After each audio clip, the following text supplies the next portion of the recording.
যে কথাটি এখানে মাসুদ কামাল বললেন যে বিদেশি গণমাধ্যমে তো প্রচার হচ্ছে এবং বিদেশি গণমাধ্যমে বরাত দিয়ে সাধারণ মানুষ আমাদের এখানে আজ এই গ্লোবালাইজেশনের সময় তো যে কেউ ব্রাউজ করে দেখতেই পারছে, জানতেই পারছে, তাহলে আদালতের এই আদেশটা আসলে কি অর্থ বহন করছে? দেখুন, আদালতটি বাংলাদেশের, শেখ হাসিনার অপরাধটি বাংলাদেশে ঘটেছে। উনি মানবতা বিরোধী অপরাধ করেছেন, উনি গণহত্যা করেছেন, উনি গুম খুন করেছেন এবং পরবর্তীতে উনি পালিয়ে গেছেন। প্রেক্ষাপটটি কিন্তু ভিন্ন। আজকে আল জাজিরা, সিএনএন বা বিবিসির দৃষ্টিতে এটি একটি নিউজ, কোনো সন্দেহ নাই।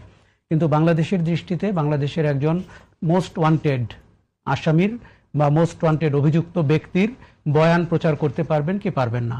দেখুন, একটি হচ্ছে যে আপনি শেখ হাসিনার বক্তৃতা বিবৃতি প্রচার করবেন কিনা, আর দ্বিতীয়টি হচ্ছে ওই বক্তৃতা বিবৃতিতে উনি কি বলেন, ওই যা বলেন সেটাকে আল জাজিরা বিবিসির জন্য ক্ষতিকর কিছু নাকি বাংলাদেশের জন্য ক্ষতিকর। ধরেন উনি একসময় বলেছেন 226 জনকে হত্যা করার লাইসেন্স উনি পেয়েছেন, তাদের বাড়ি ঘর ঠিকানা এগুলো পেয়েছেন, এবং তিনি কর্মীদেরকে বলেছেন ওগুলো নজরে রাখতে যাতে পরবর্তীতে সহিংসতা করা যায়। এটি কি আপনার মনে হয় কোনো সুস্থ মানুষের বয়ান হতে পারে? বা এটি যদি কোনো রাজনৈতিক নেতার বয়ান হয় তাহলে কি ওই রাজনীতি এই দেশে আপনাকে মানে নিয়মতান্ত্রিকভাবে করতে দেওয়া উচিত কিনা? দেখুন, আমি কিন্তু আদালতের এই ধরনের রায়ের পক্ষের মানুষ না, এবং তারেক রহমানের ব্যাপারে যখন করেছিল শেখ হাসিনা এবং তার তল্পি বাহকরা সেই রায়কে ন্যায্য বলে আমাদের টেলিভিশন টক শো এবং গণমাধ্যম ফাটিয়ে ফেলেছিলেন। সেই লোকগুলো আজকে বলছেন যে শেখ হাসিনার বক্তৃতা বিবৃতি বন্ধ করা যাবে না, এটিকে প্রচার করতে দিতে হবে। যেই লোকগুলো বছর কয়েক আগে তারেক রহমানেরটা জাস্টিফাই করেছিলেন এবং বলেছিলেন যে উনি বিভিন্ন মামলার অপরাধী, ওনাকে এটা বলতে দেওয়া যাবে না। একই লোক এখন কথা চেঞ্জ হয়ে গেছে তার রাজনৈতিক বিশ্বাসের কারণে। আমি আইনের জায়গাটাতে সঠিকভাবে দাঁড়াতে চাই। দেশের একটি আদালত যদি বলে থাকে যেটি করা যাবে না, আপনার পছন্দ হোক বা না হোক, সেটি আমার মনে হয় করা ঠিক না। আর দ্বিতীয়টি হচ্ছে কন্টেন্টের যদি আপনি পার্থক্য দেখেন, তারেক রহমানের বক্তৃতার কন্টেন্ট কি ছিল? তিনি বলতেন গণতন্ত্রের অধিকার ফিরিয়ে আনতে হবে, তিনি বলতেন নির্বাচনী ব্যবস্থা ফিরিয়ে আনতে হবে, তিনি বলতেন ভোটাধিকার ফিরিয়ে আনতে হবে। আর এই ভদ্র মহিলা বলছেন কাকে কাকে খুন করতে হবে, দেশে কবে ফিরে আসতে হবে, এবং সম্পদ কোথায় কোথায় লুটতরাজ হচ্ছে ইত্যাদি। উনি ব্যক্তির নাম ধরে আক্রোশ প্রকাশ করে উনি সহিংসতার উস্কানি দিচ্ছেন এবং তার নেতৃত্ব দেওয়ার কথা বলছেন। এটি আমার মনে হয় যে ভারতেরও উচিত এই বক্তৃতাগুলো আন্তর্জাতিক গণমাধ্যমে উনি কি করে দেন। একবার আপনার মনে আছে যে ভারত কর্তৃপক্ষ কিন্তু বলছিল তারা তার বক্তৃতাকে তাকে অ্যালাউ করবেন না, কিন্তু আবার সেটি আমরা দেখছি হচ্ছে। আরেকটা জিনিস হচ্ছে তারেক রহমানের ওই আদালতের আদেশের পরে বাংলাদেশের কোনো গণমাধ্যম, কেননা গণমাধ্যমগুলো তখন গণমাধ্যম হয়ে গেছিল, সম্পাদকরা সবাই আওয়ামী লীগ, পূর্বাঞ্চলের প্লট এগুলোতে সন্তুষ্ট হয়ে গেছিলেন, কোথাও তারেক রহমানের কোনো বক্তৃতা, অ্যাজ ইফ তারেক রহমান পৃথিবীতে এক্সিস্ট করেন না, বাংলাদেশের গণমাধ্যম দেখলে মনে হতো। আজকের পরিস্থিতি তো তা না। আজকের পরিস্থিতি হচ্ছে প্রতিদিন আমরা দেখতে পাচ্ছি শেখ হাসিনার বক্তৃতা বিবৃতি, সত্য মিথ্যা উক্তি সব ছড়িয়ে তাদের নিজেদের মন গড়া মন্তব্য জুড়ে দিয়ে, প্রত্যাশা আশা জুড়ে দিয়ে তারা এক একজন মন্তব্য করছেন এবং সোশ্যাল মিডিয়াতে পোস্ট দিচ্ছেন। কাজেই পরিস্থিতিটা কিন্তু কনটেক্সট ভিন্ন, এবং এই ভিন্ন পরিস্থিতিকে আপনাকে ট্যাকেল করতে হলে কোনো একটি সীমারেখা আপনাকে টানতেই হবে। দেখুন, আজকে আমি কাউকে মন্তব্য করতে শুনেছি যে এখানকার মিডিয়া সরাসরি তার ইন্টারভিউ নেয় না, অথবা তিনি দেন না, তাই তিনি এনডিটিভিকে দেন, ইন্ডিয়া টুডেকে দেন বা অন্য কাউকে দেন, ওই সংবাদটি মিডিয়া প্রচার করে। কিন্তু কন্টেন্ট তো মিডিয়া প্রচার করছে। উনি এনডিটিভিকে বলেছেন এবছরের শেষের মধ্যে উনি ফিরবেন, সেই কন্টেন্ট তো এখানে শিরোনাম হয়েছে। কাজেই এই সাংবাদিকতা বা তথ্য পরিবেশনার ট্রিটমেন্টটি কিন্তু একটা বিশেষায়িত বিষয়। তার বাইরে মানুষ তো জেনে নিচ্ছে। দেখুন, এই দেশের অনেক মানুষ মনে করছে যে কোনো একদিন আওয়ামী লীগ আবার আসবে, শেখ হাসিনা আবার আসবে। প্রায় একটা লোককে এখানে একটি বিষয় আসে, সেটা হচ্ছে যে আদালতের যে আদেশটা সেটা অর্থহীন হয়ে দাঁড়িয়ে আছে। এরকমটা কি কেন? না, এটি অর্থহীন হওয়া ঠিক হয়নি। আদালতের উচিত ছিল আদেশ দিয়ে ক্ষান্ত না হয়ে আদেশ বাস্তবায়নের রূপরেখাগুলোকে বলতে। মাসুদ কামাল যেমন করে বলছিলেন, উনি যদি মারা যান, উনি যদি অসুস্থ হন, ওগুলো তো সংবাদ, সেগুলো কি তার ওই কন্টেন্টের বাইরে হবে কিনা? তবে তার যে কন্টেন্ট উনি প্রচার করেন সেটি আমার মনে হয় সিগনিফিকেন্টলি অবজার্ভ করা উচিত, যে দেশকে অস্থিতিশীল করা, উস্কানি দেওয়া এবং সন্ত্রাস ছড়িয়ে দেওয়ার কন্টেন্ট শেখ হাসিনা প্রচার করেন। ওকে, গণমাধ্যমের দায় এবং দায়িত্ব সেই জায়গা থেকে যদি আমি জানতে চাই মাসুদ কামাল, তাহলে আপনি কি বলবেন যে শুধুই কি আসলে একটা অসম প্রতিযোগিতার কথা আমরা ভাববো, নাকি এখানে দায়িত্বের ব্যাপার, দায়ের ব্যাপারও আছে কিছু? অবশ্যই দায়িত্বের কথা ভাববেন, কিন্তু আপনি যদি দায়িত্ব পালনে বাধা দেন তখন সেটি হবে দায়। দেখেন, আমি একটা কথা বলি আপনাকে, শেখ হাসিনা যদি বলে আমি 300 লোককে হত্যা করার জন্য তোমরা তালিকা করো, আমি করবো না, এটা তো এখানে এই দেশেও যদি কেউ বলে, বিদেশ থেকে বলা দরকার নাই, যদি এই দেশেও কেউ বলে যে সংবাদপত্রের এথিক্স অনুযায়ী সেটা প্রচার করা যাবে কি যাবে না সেটা নিয়ে তো আলোচনা হতে পারে। কিন্তু শেখ হাসিনা যদি বলেন যে আমি ডিসেম্বরের মধ্যে ফিরে আসবো, আমি এই বছরের মধ্যে ফিরে আসবো, সেখানে তো আমি বরং খুশি হই, কারণ আমরা তো তাকে আনতে চাই, তাকে তো আমরা আনতে চাই। তার বিরুদ্ধে শাস্তি হয়েছে, ওই শাস্তি তাকে আপনি ফাঁসি দিতে যাচ্ছেন, তাই আপনি ঝুলানোর জন্য একটা লোক ওই মহিলাকে আপনার লাগবে না? লাগবে। উনি যখন বলবেন আমি আসবো এই বছরের মধ্যে, আমি তো হ্যাপি, আসেন ভাই, আপনি আপনার জন্য ওয়েট করতেছি, আপনি আসেন। আইন অনুযায়ী কি হবে না হবে সেটা দেখবে। এতে কিন্তু এই খবর প্রচার করা যাবে না, এটা আমার কাছে আইন নম, কারণ আইন যখন করছে, আদালতে রায় দিচ্ছে, আমি তো এটাকে বিরোধিতা করতে পারবো না। আর আমি যখন কোনো মিডিয়ার সঙ্গে নাই, আমি তো বলতেও পারবো না। কিন্তু কোশ্চেনটা হলো কি, যে এই খবরটা তো আমি প্রচার করতে উন্মুখ হয়ে আছি যে শেখ হাসিনা এই বছরের মধ্যে আসবে, অতএব বিচারের রায় এই বছরের মধ্যে বাস্তবায়িত হবে। আমি তো বিরাট খুশি, কারণ আদালতের রায় তো এটা, ওইটাও আদালতের রায়, এটাও আদালতের রায়। তো এখন যদি পারেন পারবেন, যদি না পারেন ভয় পাবেন, সেটা তো আপনার ব্যাপার, সেটা তো আপনার সমস্যা, এটা তো আমার সমস্যা না রে ভাই। কাজেই আপনি যে অসময়োপযোগী যেটা বললাম, মানুষ কি চায় বলেন? সাধারণ আপনি যখন একটা পত্রিকা বের করেন, আপনার লক্ষ্যটা কি? আপনার লক্ষ্যটা হলো আপনার পত্রিকাটা মানুষের হাতে হাতে যাবে, মানুষ আপনার পত্রিকা পড়বে, তাহলে আপনার পত্রিকার মাধ্যমে আপনি মানুষের কাছে সংবাদটা পৌঁছে দিবেন। কিন্তু মানুষ যে সংবাদটা জানতে চাচ্ছে, মানুষের কৌতূহল আছে শেখ হাসিনা সম্পর্কে, আছে, আপনি যত যাই বলেন ভাই, আছে। আচ্ছা, সেই কৌতূহলটা মেটাচ্ছে অন্য পথে, তাহলে আপনি তো অন্য পথটাকে এস্টাবলিশ করে দিলেন। ওকে, তো এই জায়গায় এই প্রসঙ্গে ফিরিয়ে আপনি যেটা বললেন যে মানুষের আসলে তো সংবাদ দিনের শেষে এটা গণমাধ্যমে সেটা একটা পণ্যই, মানুষ যেটা জানতে চায় সেই পণ্যটা সেটা জানানোর চেষ্টা করা হয়। আজকের প্রধানমন্ত্রী তারেক রহমানের নিউজ সম্পর্কে জানার ব্যাপারেও কিন্তু মানুষের বিপুল আগ্রহ ছিল, তিনি কি করছেন, কোথায় আছেন, কিভাবে চলছেন, মানুষ অনেক জানতে চেয়েছিল। তখন কেন তাহলে আজকে যারা এসব প্রচার করছে তাদের এটা মনে হয়নি যে আমরা একটা অসময় প্রতিযোগিতা পড়ে হবে না? আমি বলি ভাই, কথাটা খেয়াল করেন, একটা লোক যখন পত্রিকা লিড স্টোরি করে, ধরুন প্রথমের কথা ধরি আমি, ও যখন লিড স্টোরি করে, ও লিড স্টোরি করে আগে 5 বার ভাবে আমি কোনটাকে লিড করব। তাদের লক্ষ্যটা কি, যে কোনটাকে লিড করলে আমার পাঠকরা এটা নিবে।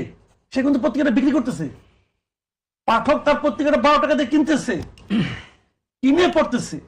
যে 12 টাকা দিয়ে কিনতেছে সে কি জানতে চায়, এটা নিয়ে সব পত্রিকার এক এক ধরনের বিশ্লেষণ আছে। প্রথম আলো বিশ্লেষণ করে আমার এই জিনিসটা আমাকে আজকে লিড করতে হবে, পাবলিক জানতে চায়। দিনকালও লিড করে, দিনকাল তো তারেক রহমান সাহেবের পত্রিকা। এখন যদি মানুষ খুব জানতে চাইতো তাহলে তো লোকে দিনকালে বেশি, কিন্তু মানুষ যেটা জানতে চায় সেটাই তো ওখানে হচ্ছে লিড। এখন আপনি বলতেছেন তুমি তোমার ইচ্ছা মতো লিড করো, কিন্তু এইটা তুমি লিড করতে পারবা না, এই তুমি খবরে দিতে পারবা না, দিনের পাতাতেও দিতে পারবা না, আপনি বলে দিচ্ছেন। এটা হয় না, এটা মুক্ত সাংবাদিকতা, মিডিয়ার জন্য এটা প্রযোজ্য নয়। কেউ বলতে পারে হ্যাঁ আইন আছে, আইন থেকে আইন মানবো, কিন্তু আইনটা আমি দুঃখ ভারাক্রান্ত হৃদয়ে মানবো। আচ্ছা, আপনি যে অর্ডার দিচ্ছেন, হয় না যে আমার একটা আত্মীয় ফাঁসি দিলেন, তার ফাঁসি হবে না, হবে, কিন্তু আমি দুঃখ পাবো, এরকম আর কি, দুঃখ পাচ্ছি।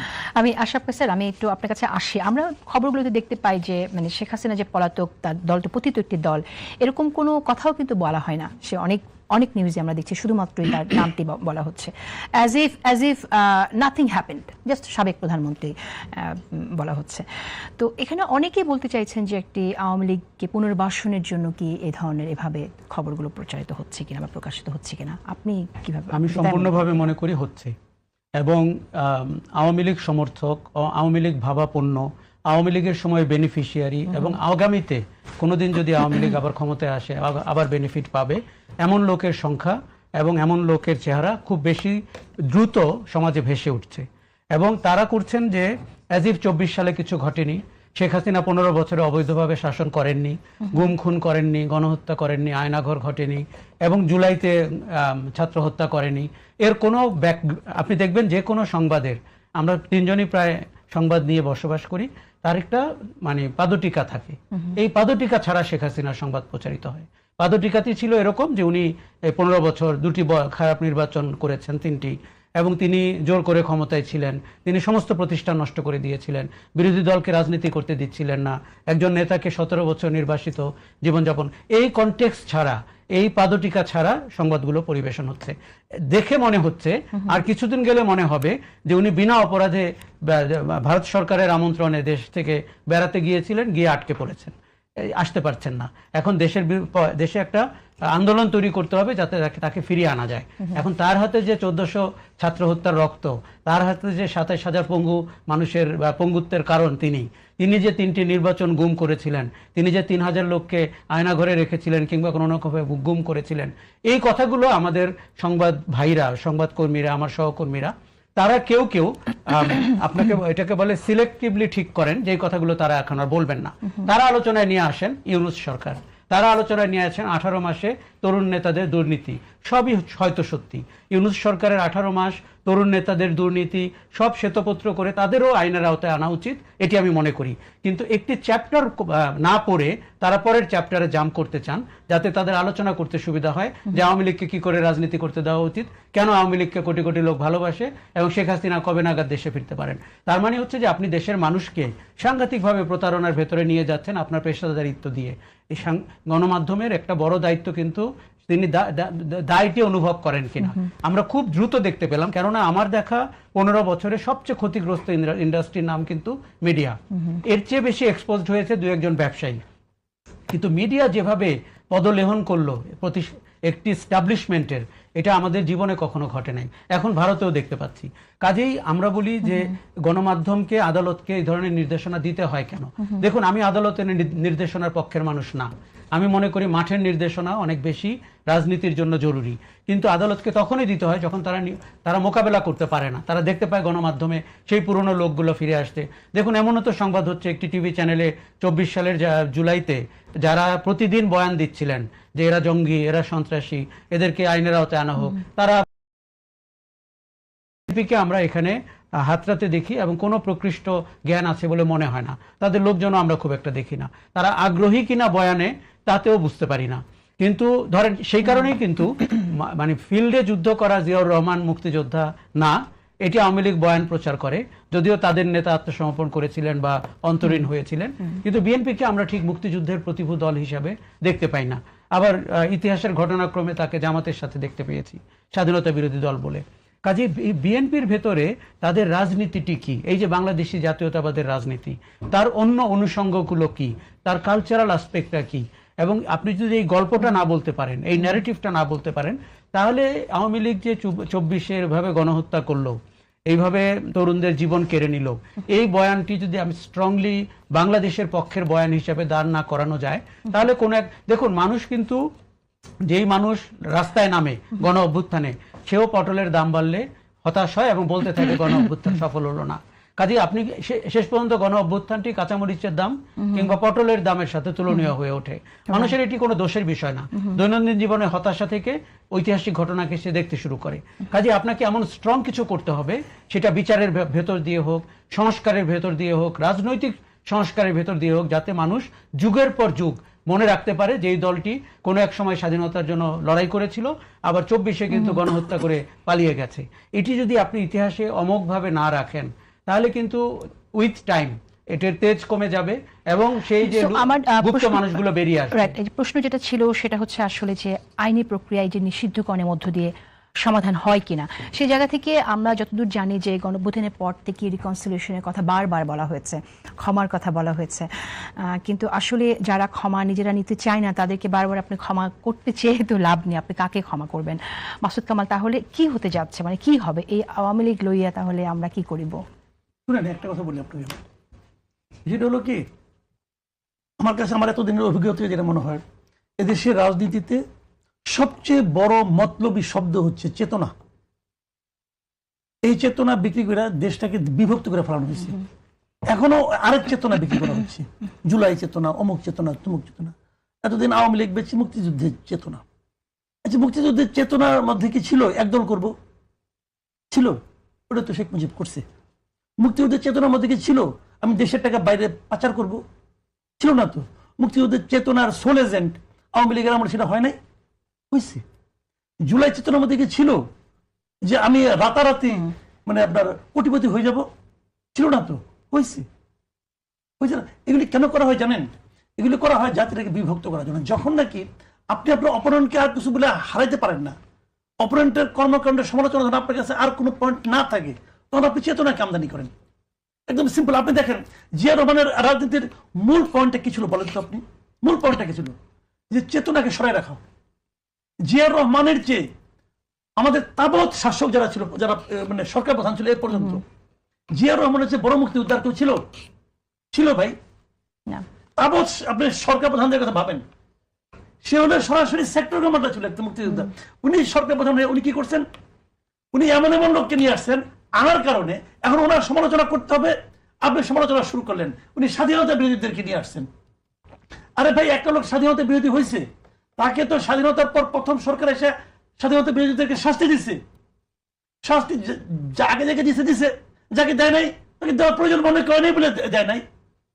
এখন আপনার বাপ বঙ্গবন্ধু উনি বুঝছে যে এই লোকটা ছেড়ে দেওয়া দরকার, আপনি বলতেছেন আপনার বাপ ঠিক করে নাই, অতএব তাকে শাস্তি দিতে হবে, ফাঁসিতে ঝুলাইতে হবে। আপনি ঝুলাইছেন চেতনার কারণে। কিন্তু জিয়া রহমান কি করছে? চেতনাকে সরাইছে। দেশে যারা আছে তাদেরকে দেশের নাগরিক মনে করছে, তাদের কাছ থেকে সর্বোচ্চটুকু আদায় করার চেষ্টা করছে, তাদের মাধ্যমে দেশটাকে পরিচালনার চেষ্টা করছে। আপনি এই লাইনে যাচ্ছেন না কেন? এখন আপনি আবার ওই চেতনা নিয়ে আসছেন, অমুককে নিষিদ্ধ করতে হবে, অমুককে বাতিল করতে হবে, অমুককে একদম নিশ্চিহ্ন করতে হবে। নিশ্চিহ্ন করা যায় না। মানে কোটি কোটি মানুষকে আপনি কিভাবে নিশ্চিহ্ন করবেন? ওরা কি করবেন নাকি রে ভাই? আচ্ছা, কিন্তু আওয়ামী লীগ আসলে রাজনৈতিক দল কিনা সেই প্রশ্নটিও সামনে এসেছে। আশরাফ কায়েস স্যার, আমার মনে হয় যে ঘুরে ফিরে আমরা একই জায়গায় আসছি। যদি এখানে আপনি কোনো কিছু বলতে চান, অ্যাড করতে চান, আপনি করবেন। আমি একটি বিষয় একটু আনতে চাইছি, সেটা হলো যে এই যে চেতনা বাণিজ্যের কথা আপনারা বলছেন, মুক্তিযুদ্ধের চেতনা নিয়ে এটা রাজনীতি করে ক্ষমতায় থাকার চেষ্টা করা হয়েছে, জুলাই চেতনাকে ব্যবহার করার অভিযোগ আসছে, ক্রেডিট ছিনতাইয়ের কথা এসেছে, এবং আমরা এমনটা শুনতে পাই যে জুলাই গণঅভ্যুত্থানের পরে জুলাইয়ের যে ক্রেডিট, সেটা একটি ধর্মভিত্তিক গোষ্ঠী যেন করায়ত্ত করেছে, এরকমটা আমরা শুনতে পাই। প্রথম আলোর সম্পাদক মতিউর রহমানের সাক্ষাৎকারে তিনি প্রথম আলো কার্যালয়ে হামলার নেপথ্যে উগ্রবাদী গোষ্ঠীর হাত ছিল, তিনি কথাটি স্পেসিফিক্যালি বললেন। তো এর অর্থ কি দাঁড়ায়? মানে গণঅভ্যুত্থানের পরে আমাদের জুলাই থেকে যে প্রত্যাশা ছিল, সেই প্রত্যাশা থেকে আমরা আসলে কতটুকু পেলাম এবং কেমন করে আসলে এই গোষ্ঠীটা শক্তিশালী হলো? প্রথমত বলি, আমি চেতনা বাণিজ্যের বিরোধী পক্ষের মানুষ। সেটি ৭১-এর চেতনা, মুক্তিযুদ্ধের চেতনা, জুলাইয়ের চেতনা। যখনই আপনি শুনবেন চেতনা, তখনই তার পিছনে একটা বিপণন এবং বাণিজ্য দুর্নীতি আছে। এই জুলাইতে আমরা সর্বশেষ সেটি টের পেলাম। ওই সরকারটি একই কাণ্ড করলো। তাদের আমলে সবচেয়ে বেশি দুর্নীতি হলো, অনিয়ম হলো, এবং এই তরুণ নেতারা যাদেরকে আমরা ভেবেছিলাম একটা বিকল্প রাজনীতির কথা বলবে, তারা একেবারেই স্বাধীনতা বিরোধীদের সাথে এককাট্টা হয়ে একটা ধর্মান্ধ দক্ষিণপন্থী উগ্রবাদী রাজনীতির গল্প বলছেন। চেতনাতে মানুষ বীতশ্রদ্ধ এবং মানুষ প্রতারিত বোধ করে যখনই আপনি এটা বলেন। আওয়ামী লীগের ২-৩টি ব্যবসায়িক অঙ্গ প্রতিষ্ঠানের একটি ছিল ৭১, আরেকটি ছিল ধর্মনিরপেক্ষতা। সেই ভদ্রমহিলা ধর্মনিরপেক্ষতা মুখে বলতেন, কওমি মাতা হয়েছিলেন হেফাজতে ইসলামের কাছ থেকে। আপনি বোঝেন এবার স্ববিরোধিতা কি। তার আমলে পাঠ্যপুস্তক থেকে শরৎচন্দ্র চট্টোপাধ্যায়ের সব লেখা চলে যায়, তার কি সচিব কামাল আব্দুল নাসেরের কবিতা ঢোকে। এই যে চেতনা, এটা আমরা দেখেছি। কাজে আমি চেতনার পক্ষের মানুষ না।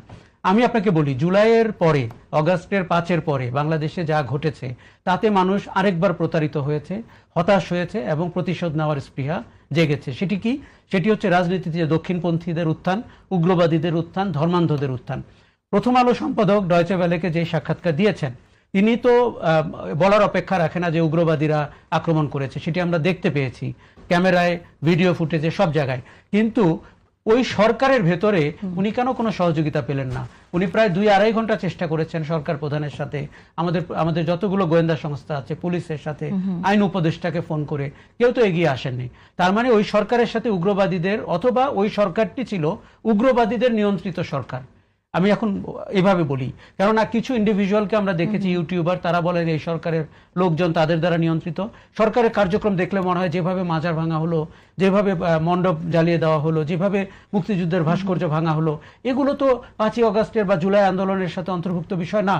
তার মানে এমন একটা শক্তি মাথাচাড়া দিয়ে উঠলো, যারা আপনার দেশের স্বাধীনতার বিরোধিতা করেছে, যারা নারীদেরকে হেনস্থা করতে যায়, যারা নাকি মুক্তিযুদ্ধের বিপক্ষের মানুষ, এবং ৭১ না ৪৭কে গুরুত্বপূর্ণ বছর মনে করে। তার মানে আমরা হাসিনার ফ্যাসিবাদী রাজনীতি বিদায় করতে গিয়ে আরেকটি অপরাজনীতির খপ্পরে পড়লাম, আর কয়েকটি বাটপারের খপ্পরে পড়লাম, যারা শিক্ষিত, মুখোশধারী, ডক্টরেট, ওই তারা দেশের চেয়ারগুলোতে বসে গিয়ে তারা চেষ্টা করলো যে অপরাজনীতি করে নিয়মতান্ত্রিকভাবে যে দলটি নির্বাচিত হয়ে আসতে পারে তাকে বাদ রেখে কি করে নির্বাচনটি আয়োজন করা যায়, কিংবা তাদের শাসন প্রলম্বিত করা যায়।